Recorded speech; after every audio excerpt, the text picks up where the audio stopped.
Seguramente todos aquí alguna vez han escuchado el famoso dicho de Benjamin Franklin, de que en esta vida solo hay dos cosas que están completamente seguras: la muerte y los impuestos. Ahora, si Benjamin Franklin hubiera vivido en República Dominicana, sabría que aquí hay formas de evadir los impuestos. Pero ni aquí, ni en ninguna otra parte del planeta es posible evadir la muerte. Unas 95 millones de personas mueren cada año, 3 cada segundo. Eso quiere decir que cuando yo termine de predicar hoy en la mañana, unas 8,000 personas habrán pasado de este mundo a la eternidad. Así que podemos tratar de evadir el tema. Hay personas que no les gusta que le hablen de la muerte. Yo lo siento, voy a hablarte mucho de la muerte en esta mañana. Tú puedes evadir el tema, pero no puedes evadir el hecho. La muerte es como una sombra que nos persigue desde el instante en que nacemos. Esta semana me topé con un carro público que tenía detrás en el espejo un letrero que decía: ¿para qué voy a enamorarme de la vida si voy a terminar casado con la muerte? Y otra persona escribió: come adecuadamente, haz ejercicio y muérete a pesar de todo. Ese no es el tipo de eslogan que tú vas a encontrar en los gimnasios, pero es una tremenda realidad. Y esto es precisamente lo que Salomón quiere enseñarnos en este pasaje de Eclesiastés que vamos a estudiar en la mañana de hoy, que leímos hace un momento. Los invito a ir una vez más a Eclesiastés capítulo 2. Como hemos visto ya, este libro nos presenta un cuadro de la realidad de la vida de este lado del cielo, sin tomar en cuenta a Dios, sin tomar en cuenta la eternidad, y todo eso para mostrarnos que desde esa perspectiva la vida del hombre no tiene ningún sentido. Eclesiastés capítulo 1 versículo 2: vanidad de vanidades, digo el predicador, vanidad de vanidades, todo es vanidad. Otra versión lo traduce: lo más absurdo de lo absurdo, lo más absurdo de lo absurdo, todo es absurdo. Esta vida tiene sus encantos, pero también tiene un montón de problemas, y a final de cuentas todos tendremos que enfrentar la terrible experiencia de la muerte. La interrogante que esto plantea es: ¿para qué afanarse tanto si todos vamos a terminar en el mismo punto? No importa cómo vivamos. Salomón trató de dilucidar esta problemática descansando en la gran sabiduría que Dios le había dado, pero en independencia de él, de Dios. Dice la Escritura que Salomón fue uno de los hombres más sabios de la antigüedad.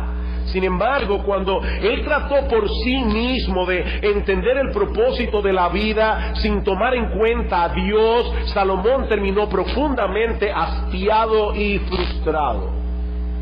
Después de un tiempo investigando y llenando su mente de información, Salomón se dio cuenta que todo eso era vanidad y aflicción de espíritu, literalmente un correr tras el viento. Cuando aumenta el saber, también aumentan las frustraciones, porque estamos más apercibidos de que muchas preguntas quedarán sin respuestas y de que la vida está llena de problemas que no se van a solucionar de este lado del cielo. Dice en Eclesiastés 1:15: lo torcido no se puede enderezar, lo incompleto no puede contarse. Es por eso que en este mundo hay mucha gente muy inteligente y muy cínica a la vez.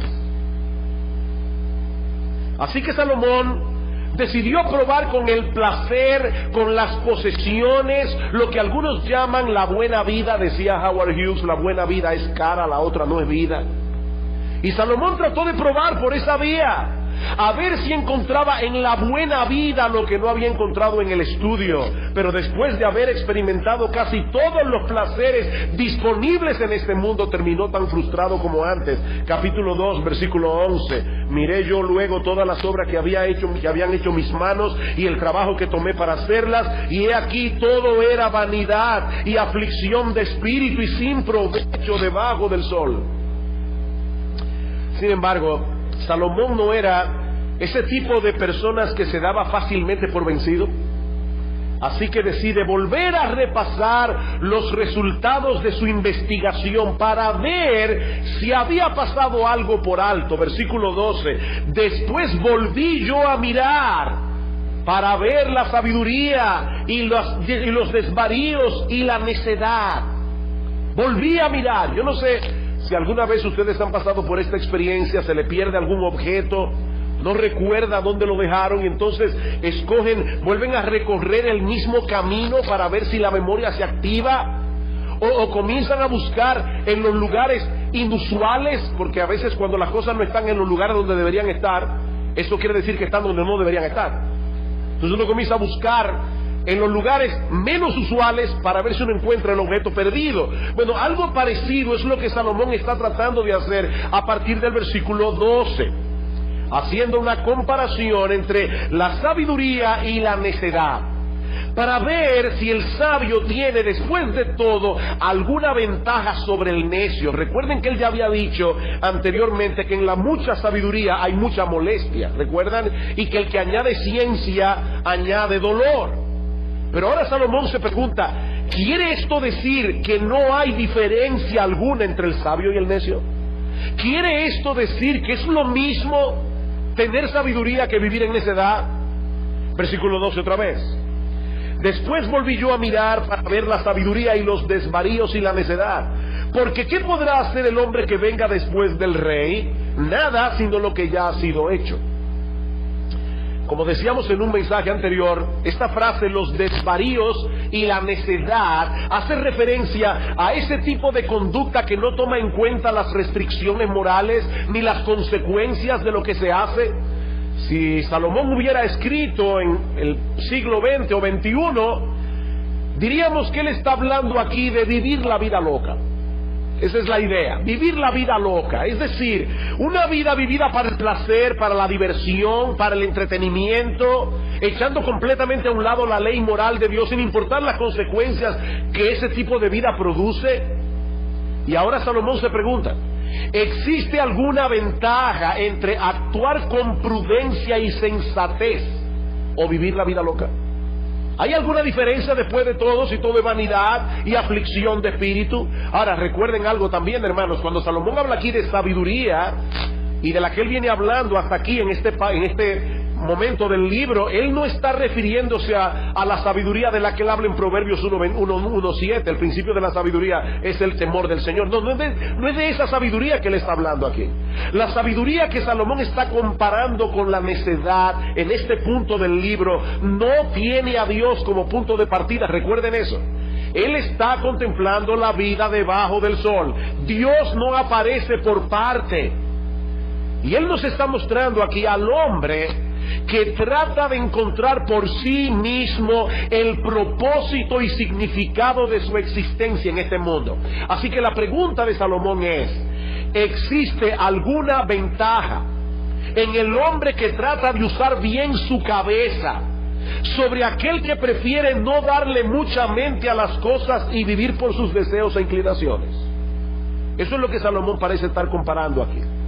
La vida de aquel que piensa antes de actuar, que sopesa las cosas con cuidado, con la de aquel otro que prefiere evadir las inquietudes intelectuales y vivir para el placer y la diversión.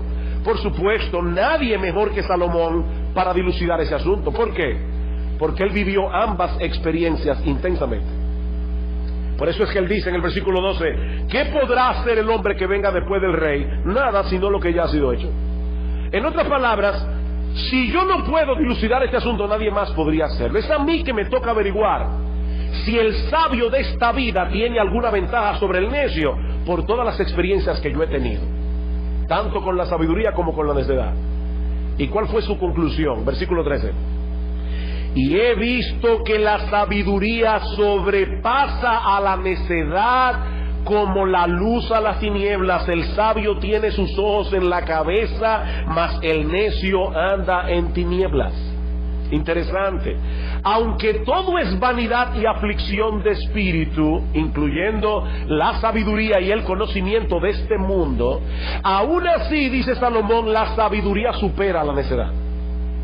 La sabiduría supera a la necedad. La vida de los necios es como la de un individuo que va caminando por un terreno pedregoso, con precipicios de ambos lados y con los ojos vendados. La sabiduría tiene ventajas sobre la necedad, pero son ventajas relativas. Versículo 14, a la mitad. Pero también entendí yo que un mismo suceso acontecerá al uno como al otro. Entonces dije yo en mi corazón, como sucederá al necio, me sucederá también a mí. ¿Para qué pues he trabajado hasta ahora para hacerme más sabio? Y dije en mi corazón que también esto era vanidad y aflicción de espíritu.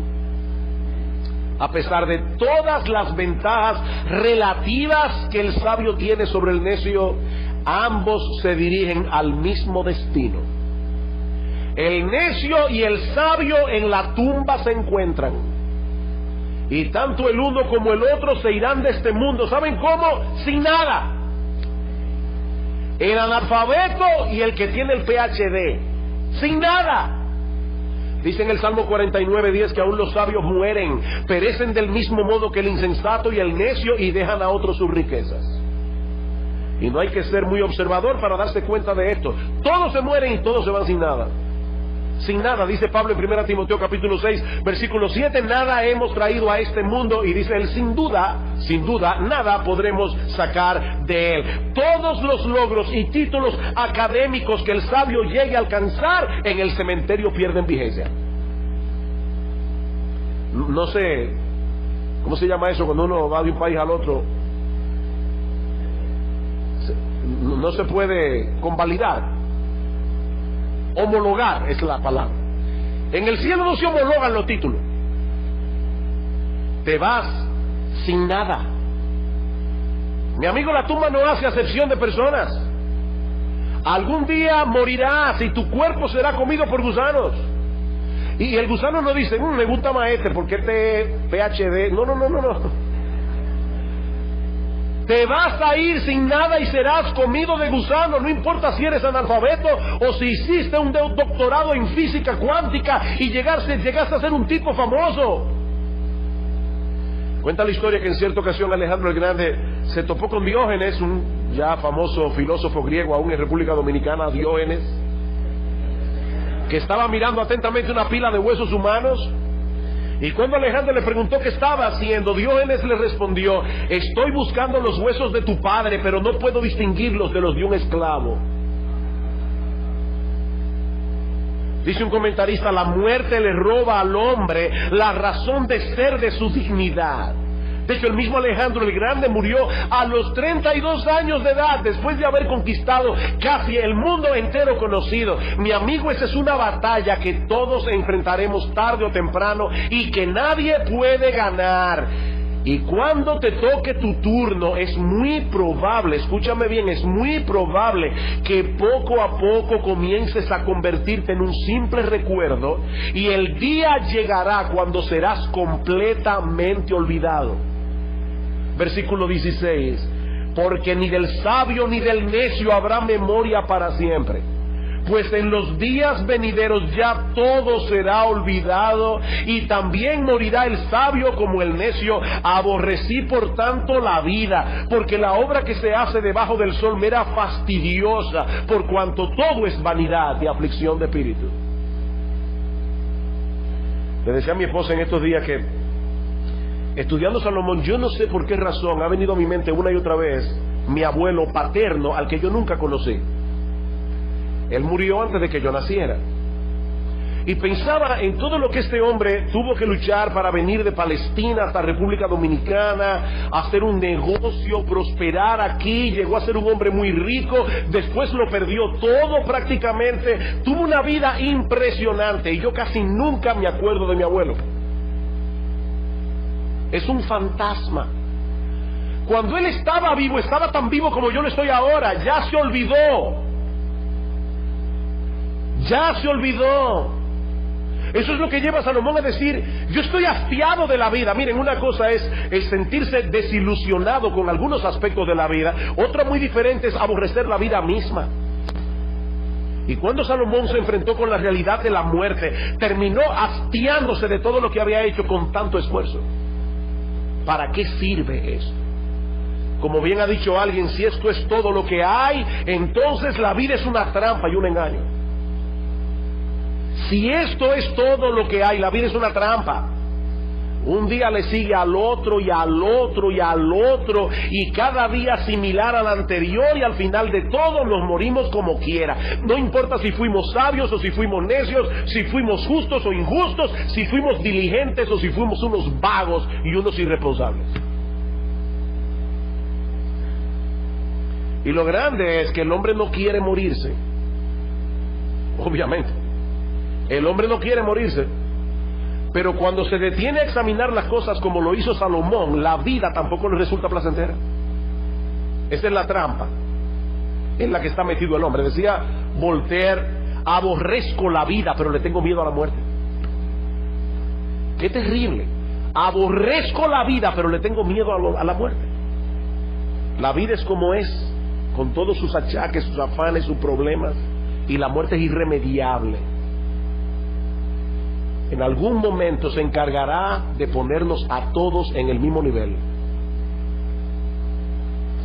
Pero Salomón no ha concluido aún su deprimente ejercicio intelectual. Luego de haber examinado las ventajas relativas de la sabiduría sobre la necedad, ahora pasa a considerar el impacto de la muerte sobre el trabajo que hacemos. Sobre el trabajo, versículo 18: asimismo aborrecí todo mi trabajo que había hecho debajo del sol, el cual tendré que dejar a otro que vendrá después de mí. Muchas personas encuentran o tratan de encontrarle sentido a la vida a través del trabajo que hacen. De hecho, muchos definen su propia identidad de acuerdo a su profesión. Yo soy médico, o yo soy abogado, o yo soy arquitecto o ingeniero, o lo que sea. Y muchos se sienten profundamente satisfechos por todo lo que han logrado en la vida. Ellos tienen la sensación de que después de todo ha valido la pena. Mira mi emporio, ha valido la pena. Bueno, lo que Salomón va a hacer ahora es tratar de desinflarte ese globo. Desinflar ese globo. Por eso yo he titulado este mensaje Una dosis de realidad. Porque este pasaje de Eclesiastés tiene todos los ingredientes necesarios para ayudarnos a poner los pies en la tierra. Es el trabajo duro y responsable, no irresponsable, sino responsable. Es el trabajo duro y responsable lo que le da sentido a la vida del hombre. Miren, mis hermanos y amigos, si hay alguien que parece haber empleado bien su tiempo, fue Salomón. De hecho, los que han estado siguiendo el plan de lectura de 2 años han podido ver en estos días, en el capítulo 6, 7, al final del capítulo 9 de Primera de Reyes, todos los proyectos en los que este hombre se embarcó y las cosas que pudo hacer a lo largo de su reinado. Salomón fue un individuo diligente, sumamente emprendedor. Pero cuando se detuvo a considerar todo lo que él había hecho, ante la realidad de la muerte, se llenó otra vez de frustración. En primer lugar, porque tendría que dejarle al otro que venga después el fruto de su trabajo, sin saber de antemano lo que ese individuo hará finalmente con todo eso. Versículo 19: y quién sabe si será sabio o necio el que se enseñoreará de todo mi trabajo, en que yo me afané y en que ocupé debajo del sol mi sabiduría. Esto también es vanidad. Nadie puede estar seguro de que sus herederos serán personas sabias y prudentes. De hecho, con la cantidad tan grande de necios que hay en el mundo, las probabilidades son más en contra que a favor. Hay más necios que sabios. Y esa es una historia que se ha repetido una y otra vez. Lo que a una persona le cuesta toda una vida alcanzar es increíble en el corto tiempo que otros lo despilfarran. Como dice un refrán dominicano, lo que no nos cuesta, hagamos fiesta. Grandes emporios han quedado reducidos a nada por la insensatez de unos cuantos herederos necios. Y eso que Salomón no sabía en ese momento que escribió Eclesiastés capítulo 2, que esa iba a ser su propia historia. Todos esos años dedicados a proyectos impresionantes, acumulando riquezas, y todo eso ¿para qué? Para que luego viniera Roboam, su hijo mayor, y se comportara tan neciamente que terminara dividiendo el reino en 2 y perdiendo 10 de las 12 tribus de Israel por su necedad. Ahora, supongamos que tu caso sea diferente, que los que hereden lo tuyo sean personas diligentes y personas sensatas. Como quiera, dice Salomón, sigue siendo injusto que un hombre se mate trabajando para que otro sea el que lo disfrute. Versículo 20: Volvió por tanto a desesperanzarse mi corazón acerca de todo el trabajo en que me afané y en que he ocupado debajo del sol mi sabiduría. Que el hombre trabaje con sabiduría y con ciencia y con rectitud, y que haya de dar su hacienda a hombre que nunca trabajó en ello. También eso es vanidad y mal grande. A uno le toca trabajar y a otros les toca disfrutarlo sin haber movido un dedo. Eso no parece justo. Como bien señala un comentarista, cuanto mayor ha sido el empeño puesto en su trabajo, mayor amargura producirá la idea de que los frutos de sus esfuerzos vayan a acabar en manos de otros, y casi con toda probabilidad en unas manos indebidas. Pero Salomón se dio cuenta de algo más, y es que el trabajo en sí mismo es demasiado fatigoso y demandante.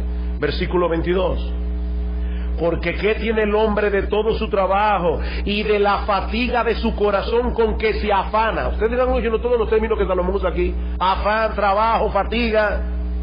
Porque todos sus días no son sino dolores, y sus trabajos molestias. Aún de noche su corazón no reposa. Eso también es vanidad. Eso es parte de la maldición que vino sobre el hombre por causa del pecado. Con el sudor de tu rostro comerás el pan hasta que vuelvas a la tierra. No importa que trabajes en una oficina con aire acondicionado, el trabajo te hará sudar y experimentarás por su causa dolores y molestias, dice Salomón. Algunas veces te angustiarás preguntándote si vas a poder mantenerte a ti mismo y a tu familia con el salario que ganas. Otras veces te sentirás inadecuado o con muy poco tiempo disponible para la cantidad de cosas que tienes que hacer. Y a todo esto, dice Salomón, se añade el hecho de que muchas veces las preocupaciones no te dejan dormir. Te pasas la noche en vela, no puedes recobrar las fuerzas perdidas. Por eso es que dice Salomón en el versículo 23 que ni siquiera de noche su corazón reposa, se le va el sueño. Y dice en Eclesiastés 8:16 que hay personas que ni de noche ni de día ven sueño en sus ojos. De manera, mis hermanos, que el panorama que Salomón ha presentado hasta ahora es bastante desolador, bastante deprimente. El sabio y el necio tienen el mismo destino. No importa lo que logres alcanzar en esta vida, mi amigo, escúchame bien, llegaste sin nada y te vas sin nada. Pero entonces llegamos al versículo 24 del capítulo 2. Y como por arte de magia, todo cambia por completo. Y uno se pregunta, ¿qué pasó aquí? Salomón viene hablando de depresión, de hastío, de desesperación, de insatisfacción, y repentinamente leemos en el versículo 24: no hay cosa mejor para el hombre sino que coma y beba, y que su alma se alegre en su trabajo. ¿Cómo así? Pero tú no acabas de decir que eso era vanidad y aflicción de espíritu. ¿Cómo tú me dices ahora que el fin del hombre es que coma y beba y se alegre su alma en su trabajo? También he visto que esto es de la mano de Dios. Porque ¿quién comerá y quién se cuidará mejor que yo? Porque al hombre que le agrada, Dios le da sabiduría, ciencia y gozo, mas al pecador da el trabajo de recoger y amontonar para darlo al que agrada a Dios. ¿De qué está hablando Salomón aquí? Alguien ha dicho que estos versículos son como un oasis de optimismo en medio de un desierto de desesperación. Y yo creo que la clave para entender este último párrafo, que es la clave para mí del libro entero de Eclesiastés, como decía Martín Lutero, la clave para entender este párrafo se encuentra al final del versículo 24. También he visto que esto es de la mano de Dios. ¿El qué es de la mano de Dios? El hecho de que un hombre coma y beba y su alma se alegre en su trabajo. Noten una vez más el versículo 26, porque al hombre que le agrada, Dios le da sabiduría, ciencia y gozo. Y yo vuelvo a preguntar, ¿qué es lo que Salomón está enseñando aquí?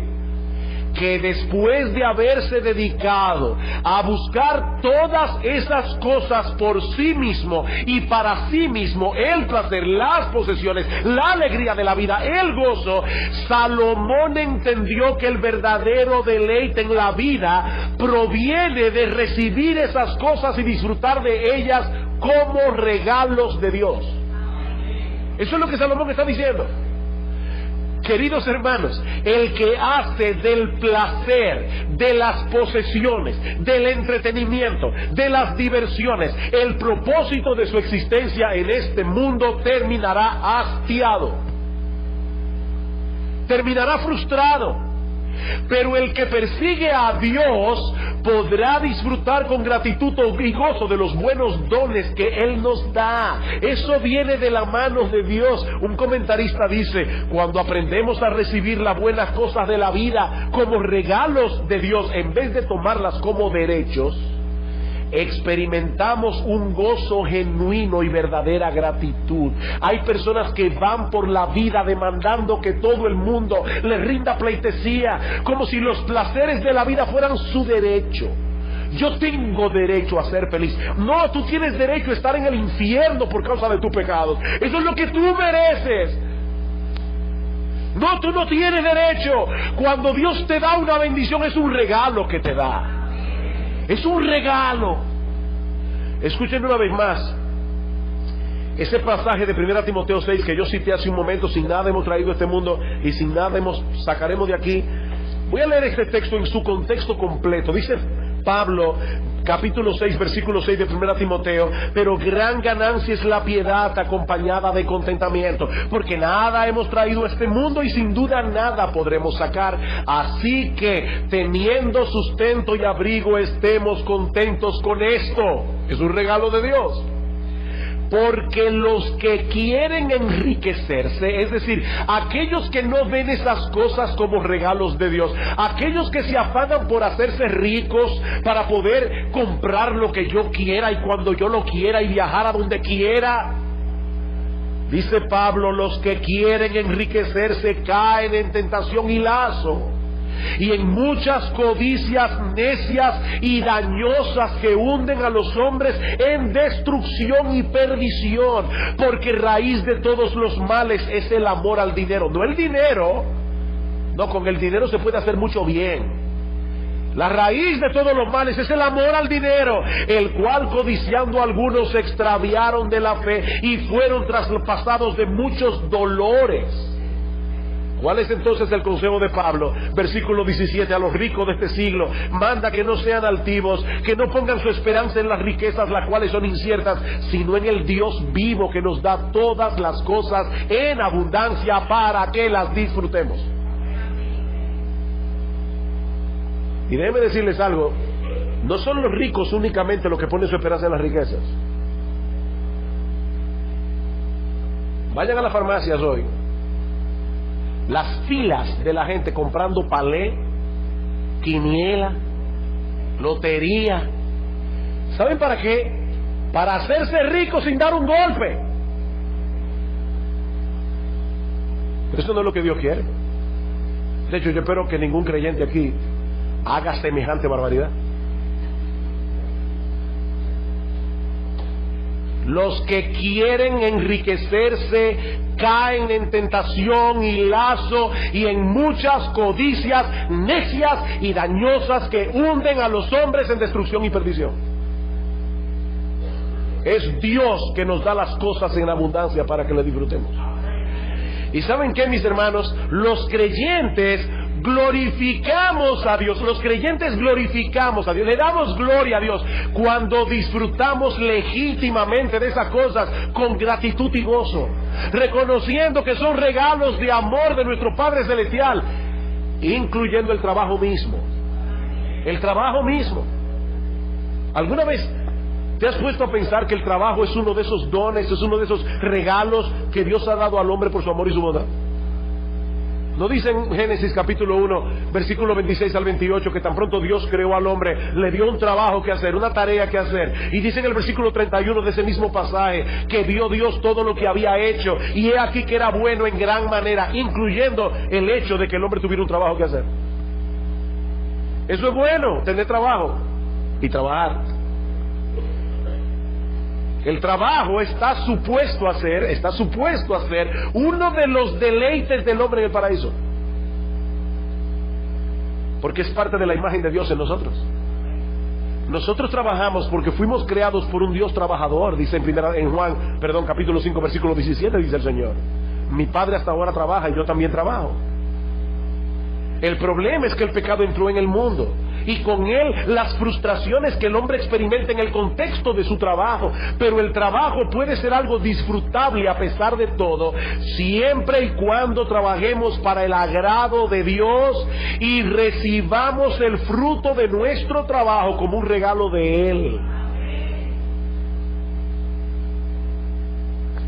Dice Pablo: todo lo que hagáis, hacedlo de corazón, como para el Señor y no para los hombres, sabiendo que del Señor recibiréis la recompensa de la herencia, porque a Cristo el Señor servís. Y Pablo no estaba hablando allí a los misioneros ni a los pastores, él estaba hablando a los esclavos de la iglesia. Si estos esclavos eran cristianos, ellos no debían hacer su trabajo para los hombres, sino para el Señor, porque es a Cristo el Señor a quien servís. Y no solamente eso, Pablo dice también: y de Él recibiréis la recompensa de la herencia. Ven una vez más el versículo 26 de Eclesiastés 2. Dice Salomón: porque al hombre que le agrada, Dios le da sabiduría, ciencia y gozo, mas al pecador da el trabajo de recoger y amontonar para darlo al que agrada a Dios. También esto es vanidad y aflicción de espíritu.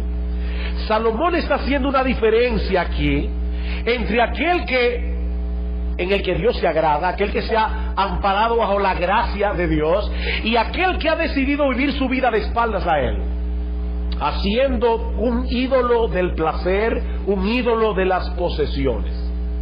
¿Cuál es entonces la vanidad y aflicción de espíritu que Salomón menciona al final del versículo 26? La que experimenta ese pecador que se pasa la vida persiguiendo las cosas de este mundo, recogiendo y amontonarlo para darlo al que agrada a Dios y quedarse al final sin nada. Eso es lo que Salomón dice. Eso es vanidad y aflicción de espíritu. Pasarse la vida trabajando, recogiendo y amontonando para que al final Dios le dé el fruto de su trabajo al que agrada a Dios. Y el pecador se queda sin nada en el infierno. Pregunta: ¿está predicando Salomón aquí el evangelio de la prosperidad? Somos hijos del rey y Dios nos va a dar todas las cosas. Todos seremos ricos, todos seremos prósperos, todos tendremos un buen carro, un buen sueldo, una buena casa, buena salud. No, pero mis hermanos, hay ocasiones en que en esta vida las cosas suceden así, que lo que el impío trabaja lo hereda el justo. ¿Ustedes recuerdan cuando el pueblo de Israel fue libertado de la esclavitud de Egipto? ¿Acaso no puso Dios en el corazón de los egipcios darle sus joyas a los israelitas para que se fueran lo más rápido posible? Y dice el texto bíblico: despojaron a los egipcios. O no olvidemos lo que sucedió con Mardoqueo en los días de Esther. Mardoqueo recibió los vestidos y el caballo que su enemigo Amán había preparado para su propia gloria, y Amán terminó colgado en la horca que había preparado para Mardoqueo. Eso no siempre sucede así debajo del sol. Pero ¿saben qué, mis amados hermanos? Ese será sin duda alguna el final de la historia humana. Los mansos heredarán la tierra y disfrutarán plenamente de ella en la presencia del Señor por los siglos de los siglos. Así que es verdad que los impíos están recogiendo y amontonando para que nosotros le demos todo. Todo. Escuchen lo que dice David en el Salmo 37. Y estoy seguro que nuestro Señor Jesucristo tiene que haber tenido en mente este pasaje cuando dijo en Mateo capítulo 5, bienaventurados los mansos, porque ellos recibirán la tierra por heredad. Versículo 1, no te impacientes a causa de los malignos, ni tengas envidia de los que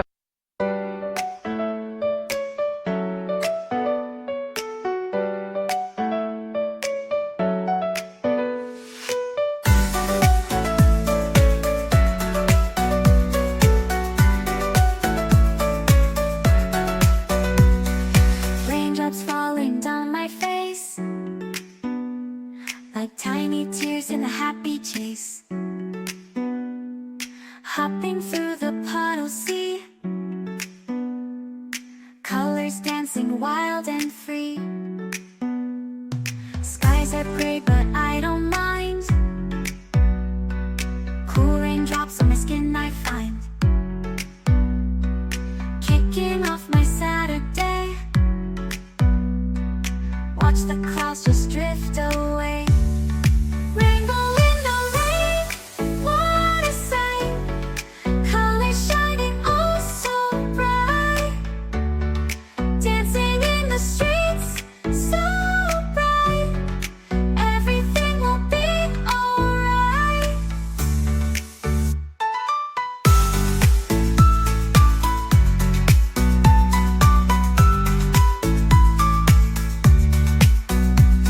Umbrella spinning, twirling round,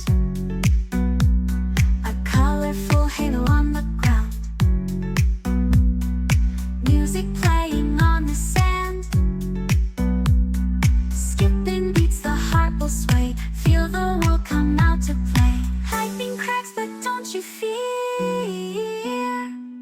magic shines when skies are clear, raindrops whisper secrets true, a hidden beauty shines right through. Rainbow in the rain, what a sight, colors shining oh so bright, dancing in the streets so bright, everything will be alright. Raindrops falling soft, peeks through, rainbow magic me and you, smiling faces, hearts alight, everything will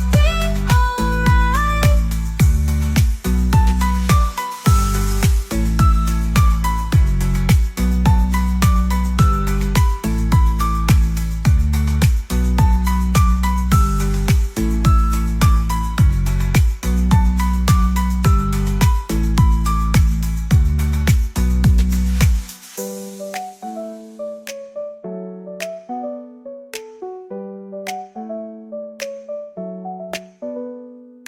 Raindrops falling, sun peeks through,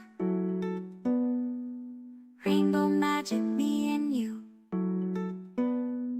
smiling faces, hearts alight, everything will be alright.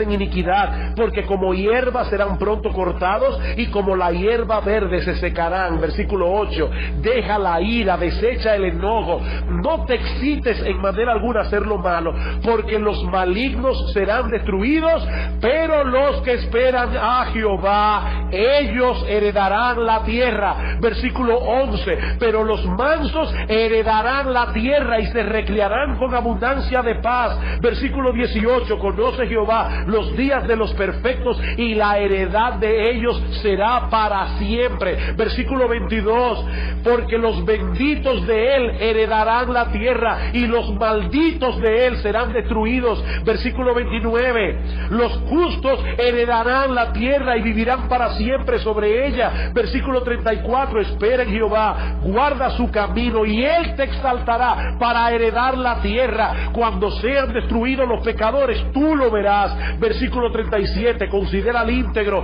y mira al justo, porque hay un final dichoso para el hombre de paz. Los mansos heredarán la tierra. Queridos hermanos, nuestro Dios es fiel y Él cumplirá cada una de sus promesas. La tierra es una herencia reservada para los suyos y para nadie más. Pablo dice en Romanos capítulo 8 versículo 17 que nosotros los creyentes somos herederos de Dios y coherederos con Cristo por la pura gracia y misericordia del Señor. Y algún día entraremos en la plena posesión de lo que se nos ha prometido. ¿Qué debemos hacer mientras tanto? En lo que llega la herencia, Salomón dice: disfruta, deleítate, gózate en el fruto de tu trabajo, a pesar de las dificultades que tendremos que enfrentar en este mundo caído, porque vas a disfrutar estas cosas como regalos que vienen de la mano de Dios. Recuerda eso cuando llegues hoy a tu casa y te dispongas a disfrutar la comida que tienes en tu mesa. Saben, hermanos, que Dios no solamente da las cosas, sino la capacidad para disfrutarlas. Y hay gente a quien Dios le da las cosas, pero no la capacidad para disfrutarlas. Capítulo 6 de Eclesiastés.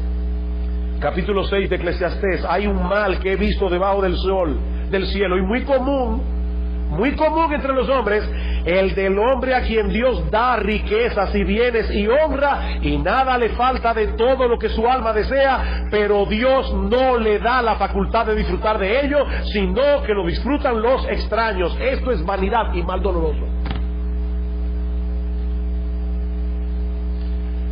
Te estás comiendo un buen mango y lo estás disfrutando, dale gloria a Dios.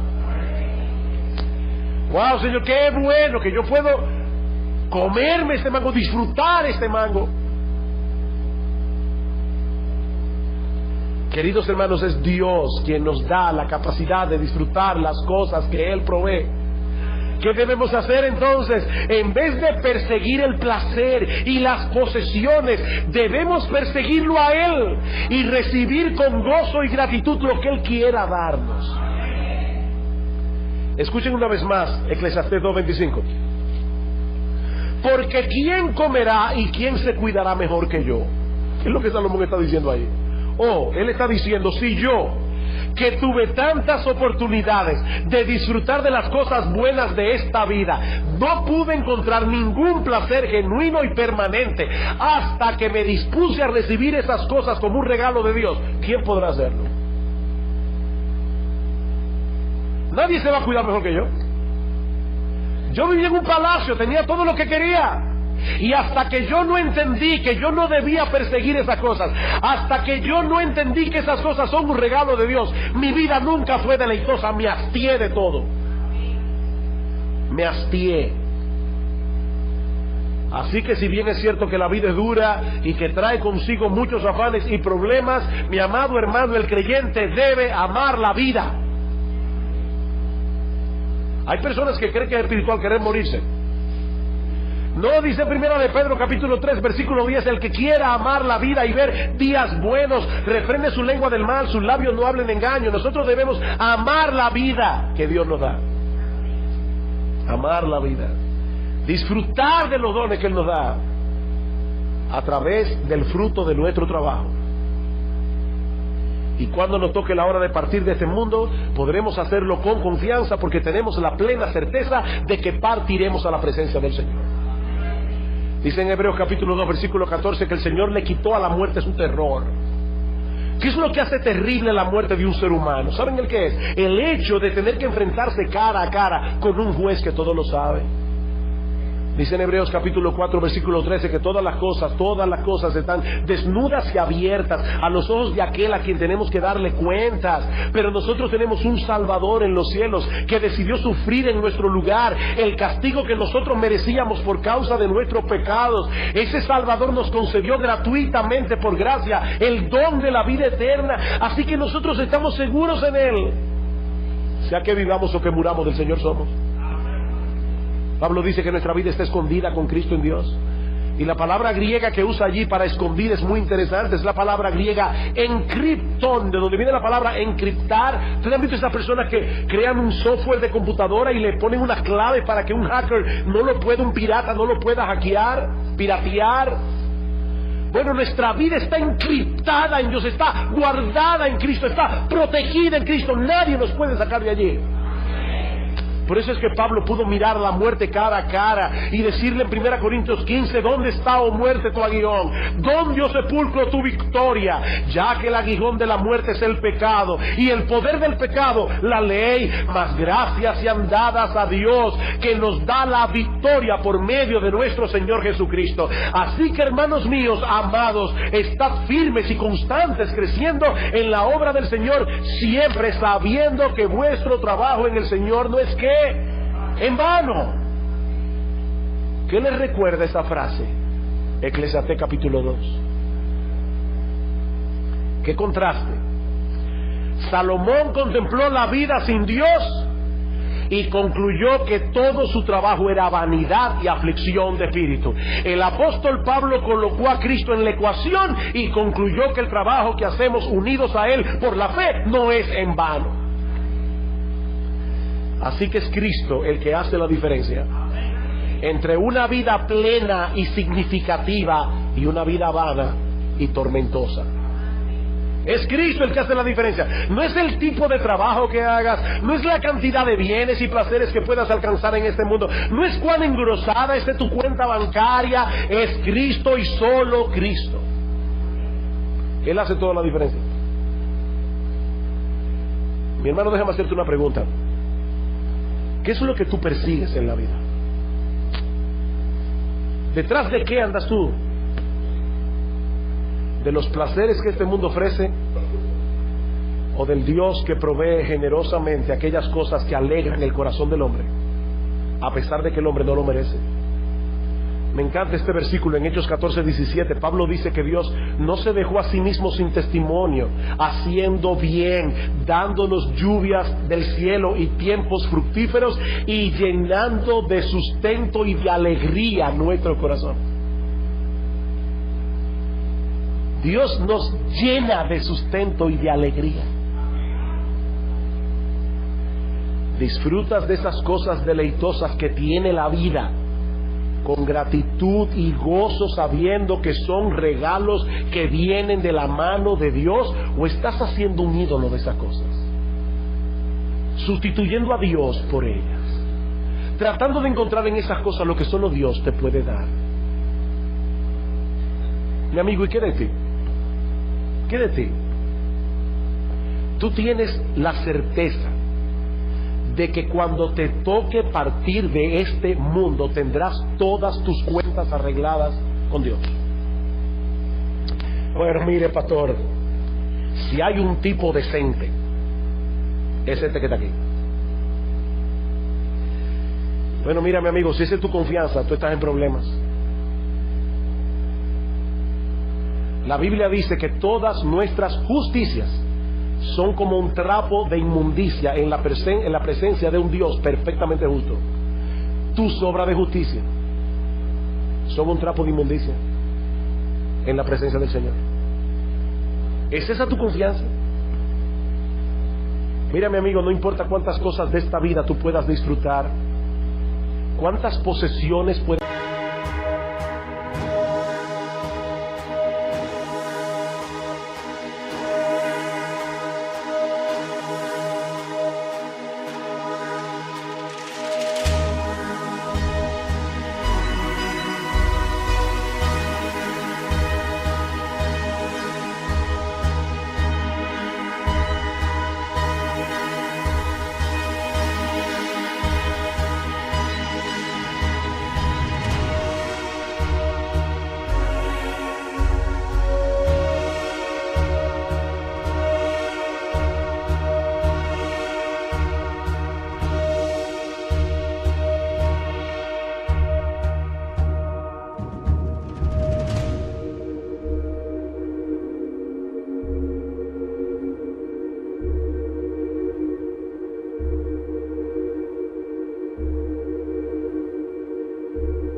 vayas a alcanzar, ninguna te proveerá satisfacción permanente.